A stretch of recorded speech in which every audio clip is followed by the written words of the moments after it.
Dans la haute et grande salle du tribunal, tout était solennel et extraordinaire. « Je vais maintenant aller parler à l'un de ces hommes en perruque blanche. Attends-moi ici et garde-nous ces 2 sièges, tu veux bien ?» Le juge leva bientôt un curieux petit marteau en bois dont il frappa son bureau. Pour imposer le silence sans doute, car le brouhaha cessa aussitôt. Un autre homme en robe noire se leva avec un papier dans les mains et commença à le lire tout haut. Autrement dit, Luc l'ermite d'avoir tué son associé la nuit du Mexique. En conséquence, au nom de sa majesté... Des gens se succédaient constamment dans le box des témoins et les hommes de loi, à la grande table, leur posaient des questions à propos de la nuit du 29. Le pauvre Luc fixait le sol comme s'il n'était pas concerné. Sauf lorsqu'un certain Mendoza se présenta pour témoigner. Les yeux de notre ami s'enflammèrent alors de colère et de mépris.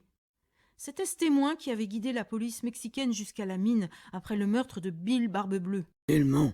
Je vais le réduire en bouillie. »« Votre honneur, je souhaiterais convoquer au box un nouveau témoin pour la défense, le docteur John Dolittle, le naturaliste. » « Et vous êtes prêt à jurer que vous comprenez le langage des chiens et que vous pouvez vous faire comprendre d'eux ?»« Je le jure. » Puis-je vous demander ce que tout ceci a à voir avec le meurtre de Bill Barbe-Bleue ?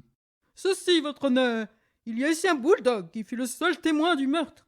Avec la permission de la cour, je demande qu'il soit interrogé publiquement par John Dolittle. Je proteste. Pour lever le doute, votre honneur ne verra point d'objection à ce que John Dolittle démontre sa compréhension du langage animal, j'imagine. Êtes-vous tout à fait certain de pouvoir faire cela ? Tout à fait, votre honneur. Je ne vois pas dans ce cas comment je pourrais m'opposer à cette audition.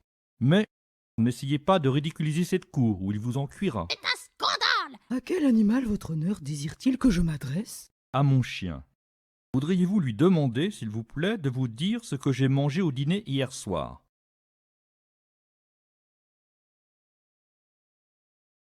Ce n'est pas encore fini ? Il dit que vous avez dîné d'une côte de mouton, de 2 pommes de terre au four, d'un cerneau confit au vinaigre et d'un verre de bière. C'est de la sorcellerie. Je n'aurais jamais... Et après votre dîner, que vous êtes allé voir un match de boxe, qu'ensuite vous avez joué de l'argent aux cartes jusqu'à minuit, et qu'enfin vous êtes rentré chez vous en chantant « On ne se foutra ». Cela suffit. Le chien du prisonnier sera cité comme témoin. Je fais objection. Ceci est... Asseyez-vous. Le débat est clos. Amenez le témoin dans le box.